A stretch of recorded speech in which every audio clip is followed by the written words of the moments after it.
Welcome back. You with Newsfeed. Okay, you've seen a lot about Eskom recently. Let's take a deep breath and discuss something a little more cheerful. There are various developments going on around the country, around coalitions, what coalitions will be governing in councils around the country. So ActionSA confirming they've been talking to the DA and, it seems, the Inkatha Freedom Party about coalitions, but no certainty about the talks we know that have happened between the Economic Freedom Fighters and the ANC. So it's still quite difficult to know how it's all going to end, but there are other questions about whether our politicians are really ready to actually work together and show what is often referred to as political maturity. Dr. Bernard Sebake is a director at Student Governance and Development at Nelson Mandela University, a political analyst, almost said activist, political analyst as well. Dr. Sebake, good afternoon to you, and thank you for your time. It's interesting to look at this period where we're seeing coalition discussions and this period 5 years ago. So the coalition discussions we saw then. And it seems now, this coalition discussion period, I mean, it's hard to know, but it seems that there are actually more formal discussions before parties, more promises of proper coalition agreements than we saw 5 years ago. Well, thank you very much, Stephen, for having me, and let me greet also the viewers at home.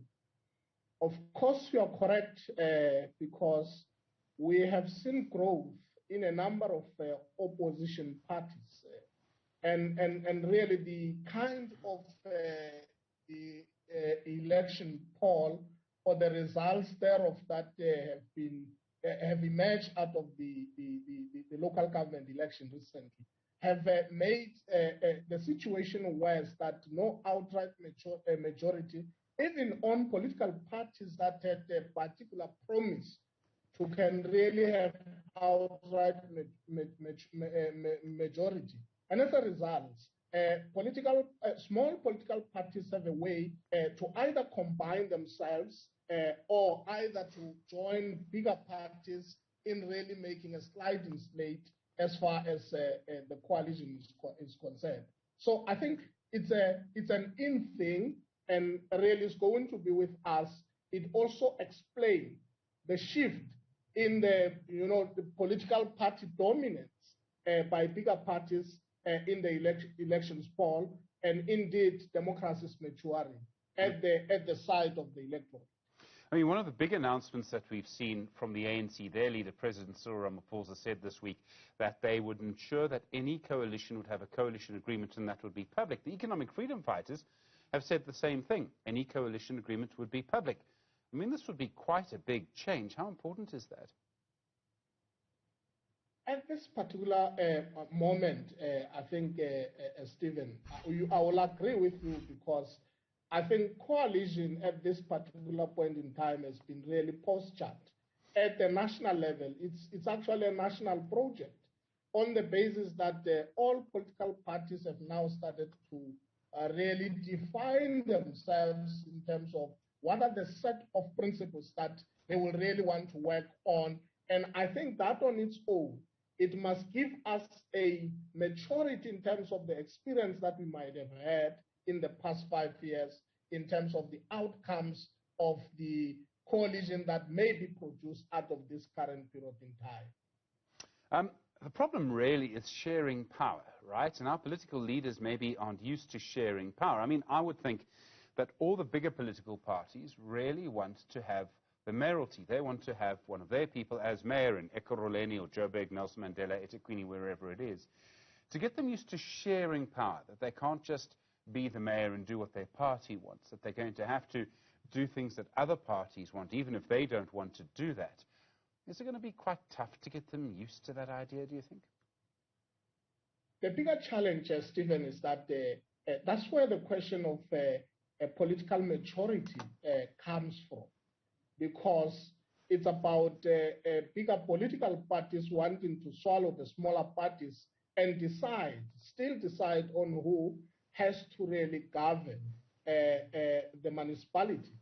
But if you look at the experience of 5 years, it will tell you that we fell flat as a country, because in terms of our experience of coalition, because when the parties get into coalition, in the middle of the municipal administration, they really lapse and really focus on the coalition among themselves as part of the national project, and they don't take coalition as a really government that must really restore what we call people-centered service delivery, and which is a conceptual, objective of a developmental local government. What's happening now is actually a much bigger test. I mean, I don't know what's going to happen in 2024. I think lots of people are guessing what's going to happen in 2024, especially if the ANC has come below 50% in the national vote in these local elections. But either way, it would seem to me almost certain that there will be a coalition in at least one province after 2024. So if we can't get coalitions working in local government now, we won't be able to get them to work in provincial government or national government. To put it another way, Dr. Sebake, am I right to suggest that actually what happens over the next few weeks is really important? If we can't get coalitions working in local government in this 5-year period, we're going to have all of this drama in provincial government, maybe even national government, in just a few years' time. You're quite correct, Stephen, because I think when you look at the issue of what our democratic government requires, this is a tipping point where it actually say to political parties themselves and politicians that this is a period where you have to work together, because there's no political party that really has all the solutions that will deliver what we term the government that deliver to the expectations of the electorate.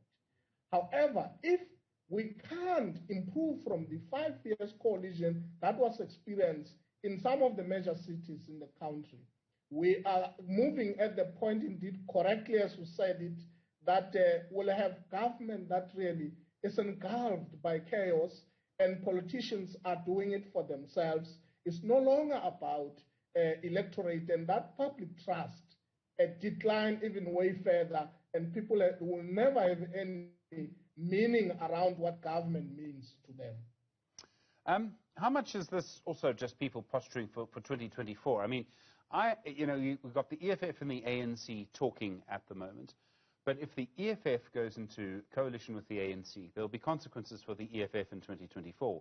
If the ANC goes into a coalition with the EFF in local government, there'll be consequences in 2024. Are too many people talking about 2024 and no one's talking about 2021? My simple take is that the consequences might not arise in 2024. The consequences might arise immediately after that coalition between the ANC and the economic freedom fighters is formed. I'll tell you a simple example. I listened very closely to the approach of the economic freedom fighters as it relates to coalition. They are taking a posture of coalition at the national level. And this happened before. You'd remember the issue of a land question that the Democratic Alliance, which was under the leadership of the former mayor of Nelson Mandela Bay, Mr. Trolley, they decided to really push to unseat him on the basis that they did not agree on the national question, that national question being the land question. As a result, the chaos in any coalition, if our politicians do not graduate to foreground coalition to produce what we call people a government, it will immediately be engulfed in those. And indeed, the consequences for 2024 will be quite massive. Dr. Sebake, thanks very much indeed. Political analyst, also Director for Student Governance and Development at Nelson Mandela University in Sebake. Well, interesting conversations coming through. Around coalitions, still hard to know what exactly is going to happen where you live around the country.